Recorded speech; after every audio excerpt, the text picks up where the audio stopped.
జల విలయానికి తల్లడిల్లిన ఖమ్మం ఇంకా కోలుకోలేదు. ఇళ్లన్నీ బురదమయంగా మారాయి. భారీ ఎత్తున ఆస్తి నష్టం సంభవించింది. కట్టుబట్టలతో వరద బాధితులు తీవ్ర దయనీయ పరిస్థితిలో ఉన్నారు. రేవంత్ సర్కార్ 10,000 సాయం ప్రకటించి చేతులు దులుపుకుంది. సహాయక చర్యలు నత్తనడకన సాగుతున్నాయి.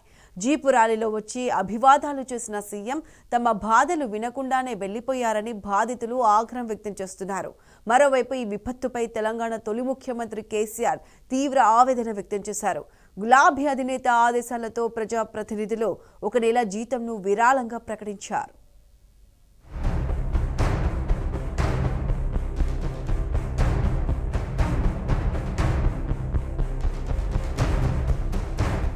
ఖమ్మం జిల్లా మున్నేరు పరివాహక ప్రాంతాల ప్రజలకు ఇంకా వరద కష్టాలు తీరనే లేదు.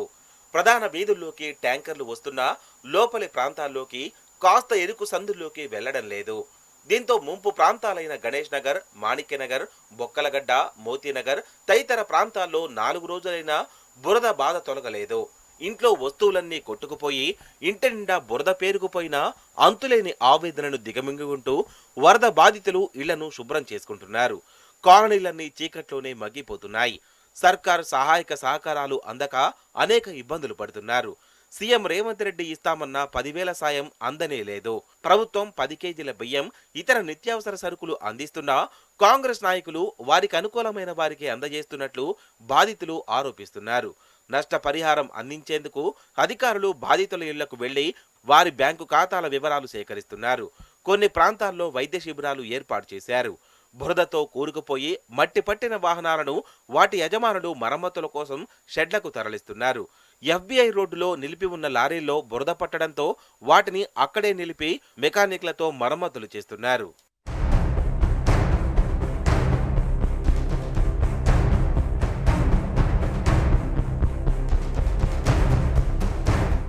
ప్రకృతి విపత్తులు మన చేతుల్లో ఉండవు. కానీ ముందుగా సమాచారం తెలిసినప్పుడు ప్రభుత్వం బాధ్యతగా వ్యవహరించాలి. రేవంత్ సర్కార్ నిర్లక్ష్యానికి ఖమ్మం భారీ మూల్యమే చెల్లించుకుంది. ఖమ్మం వరద విలయానికి రాష్ట్ర ప్రభుత్వ నిర్లక్ష్యమే కారణమని తేలింది. భారీ వర్షాలు వస్తాయని ముందస్తుగానే వాతావరణ శాఖ రెడ్ అలర్ట్ జారీ చేసింది. కానీ సోయిలేని సర్కార్ నిమ్మకు నీరెత్తినట్లుగా ఉంది. ఖమ్మం మునిగిన రోజు సీఎం రేవంత్ రెడ్డి సినిమా చూసి ఎంటర్టైన్మెంట్ మోడులో ఉన్నారు. ముఖ్యమంత్రి అలా ఉంటే అధికార యంత్రాంగమంతా ఎలా ఉంటుందో ప్రత్యేకంగా చెప్పాల్సిన అవసరం లేదు. తీరా చేతులు కాలాక ఆకులు పట్టుకున్న చందంగా జరగాల్సిన నష్టమంతా జరిగాక నష్ట నివారణ కోసం సర్కారు విఫలయత్నం చేసింది. ప్రతిపక్ష బీఆర్ఎస్ పై నిందలేసింది.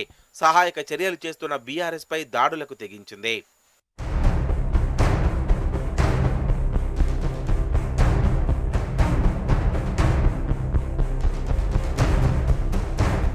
అధికారంలో ఉన్నా ప్రతిపక్షంలో ఉన్నా జనహితమే బీఆర్ఎస్ అభిమతమని చాటి చెబుతోంది. ఒకవైపు కాంగ్రెస్ గూండా రాజకీయం చేస్తున్నా ప్రజల విషయంలో తగ్గేదేలే అంటోంది. జల విలయం ఖమ్మంను ముంచెత్తితే గులాబీ దండు భరోసాగా నిలుస్తోంది. వర్షాలను లెక్క చేయకుండా బీఆర్ఎస్ నేతలు వరద ప్రభావిత ప్రాంతాల్లో విస్తృతంగా పర్యటిస్తున్నారు. ప్రజల బాధలను పంచుకుంటున్నారు. బీఆర్ఎస్ అధినేత కేసీఆర్ నిర్ణయంతో పార్టీ ఎమ్మెల్యేలు, ఎంపీలు, ఎమ్మెల్సీలు 1 నెల జీతాన్ని విరాళంగా అందించారు. అటు ఖమ్మం వరద విలయంపై తెలంగాణ తొలి సీఎం కేసీఆర్ తీవ్ర ఆవేదన వ్యక్తం చేశారు. విపత్తుపై ఆయన తీవ్రంగా కలత చెందారని మాజీ మంత్రి హరీష్ రావు తెలిపారు. వరద బాధితులకు అండగా నిలిచేందుకు గులాబీ పార్టీ అధినేత పెద్ద మనసుతో ఆలోచించారని చెప్పారు. అటు సిద్దిపేట నుంచి ఖమ్మంకు లారీల్లో నిత్యావసర సరుకులు పంపిస్తున్నట్లు తెలియజేశారు.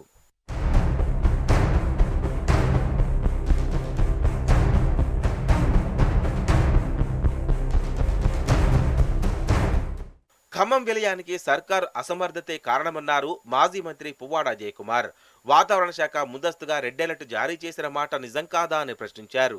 సమాచారం తెలిసిన తర్వాత సర్కారు ముందస్తు చర్యలు ఏమేమి తీసుకుందో చెప్పాలని నిలదీశారు. రేవంత్ రెడ్డి ఒక ఫెయిల్యూర్ సీఎం అని, సర్కారుకు చెడుకాలం వచ్చిందని హెచ్చరించారు. అటు ఖమ్మం వరద బాధితులను ఆదుకునే విషయంలో కాంగ్రెస్ బెదిరింపులకు భయపడేది లేదని పువ్వాడ స్పష్టం చేశారు.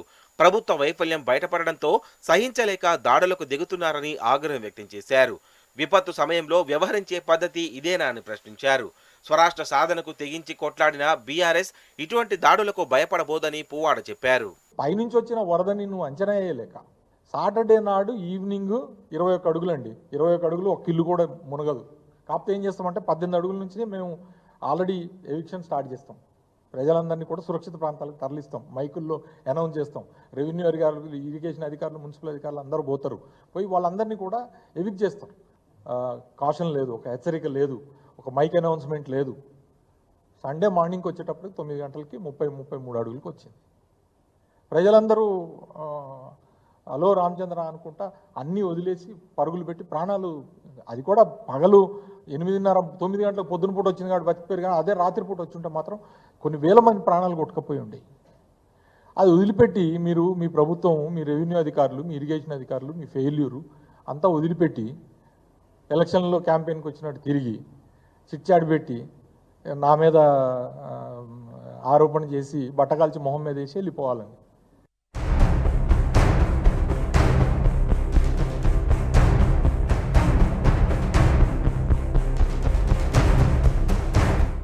రేవంత్ సర్కార్పై ఖమ్మం ప్రజలు తిరగబడుతున్నారు.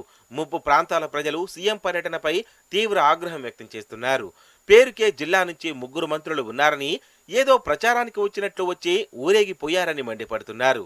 ఇంతవరకు కాంగ్రెస్ సర్కారు ప్రకటించిన వరద సాయం అందలేదని అంటున్నారు.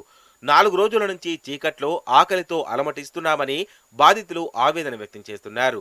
క్వింటాల కొద్దీ బియ్యం, వస్తువులన్నీ పాడైపోయాయని చెబుతున్నారు. కాంగ్రెస్ నాయకులంతా అయిపోయాక వచ్చి ఫోటోలకు ఫోజులిస్తున్నారే తప్ప కనీసం నీళ్లు ఇచ్చేవాళ్లు కూడా లేరని కన్నీరు పెడుతున్నారు.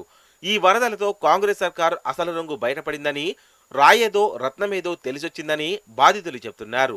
వరదలొస్తాయని కాంగ్రెస్ సర్కార్ చెప్పకపోవడం వల్ల తీవ్రంగా నష్టపోయామని కంటనీరు పెట్టారు. మరోవైపు కేసీఆర్ పాలనలో వరదలొస్తే ప్రజలు అడగకముందే మానవతా దృక్పథంతో ఆలోచించి ఆర్థిక సాయం, నిత్యావసర సరుకులు అందించారని గుర్తు చేశారు. అప్పట్లో వరదలపై ముందస్తు సమాచారం ఇవ్వడంతో తమ వస్తువులను కాపాడుకున్నామని చెప్పారు. అటువంటి కేసీఆర్ ను కాదనుకుని తప్పు చేశామని బాధితులు వాపోయారు. ప్రాంతంలో చిక్కుకున్న వాళ్ళకి ఏమన్నా జరిగితే 3 మంత్రులదే బాధ్యత. వాళ్ళు ఓట్లు అడిగి ఓట్లు వేసి గెలిపించుకున్న మంత్రులందుకు కాదు. ఇప్పుడు ఏమైనా అపాయం జరిగితే, ప్రమాదం జరిగితే ఒక్కరికైనా వాళ్ళని నిలదీస్తాం. ఖచ్చితంగా వాళ్ళు పదవికి రాజీనామా కూడా చేస్తారు. ప్రభుత్వం నుంచి, డిపార్ట్మెంట్ నుంచి ఇంతవరకు మనకు వచ్చింది ఏమీ లేదు. 2 ఆహార పొట్లాలు కూడా పంపించలేదు. అది కూడా మేమే కొనుక్కొచ్చుకున్నాం, మేమే పంపించుకున్నాం. పైగా వాళ్లే మా మీద గొడవ పెట్టుకోవడానికి రెడీగా ఉన్నారనమాట. అది ఇక ఎంతకైనా మేమే 2 డ్రోన్లు ప్రైవేట్గా తెచ్చుకున్నాం, 2 లక్షల రూపాయలు కిరాయి తెచ్చుకొని మేమే పంపించుకుంటున్నాం, మేమే కాపాడుకుంటున్నాం. గవర్నమెంట్, ప్రభుత్వం, police department, revenue, rescue team ఎవ్వరు కూడా ఎటువంటి సహాయం చేయట్లేదు.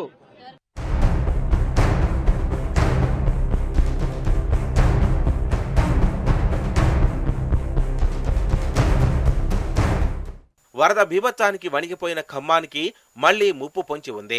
మరోసారి వాతావరణ శాఖ రెడ్ అలర్ట్ జారీ చేసింది. రాష్ట్రంలో 11 జిల్లాల్లో భారీ వర్షాలు కురుస్తాయని హెచ్చరించింది. ఇవాళ్టి నుంచి ఈ నెల 9 వరకు ఖమ్మం, విజయవాడ ప్రాంతాల్లో భారీ వర్షాలు కురిసే ప్రమాదముందని చెప్పింది. ప్రజలంతా అప్రమత్తమై సురక్షిత ప్రాంతాల్లో ఉండాలని కోరింది.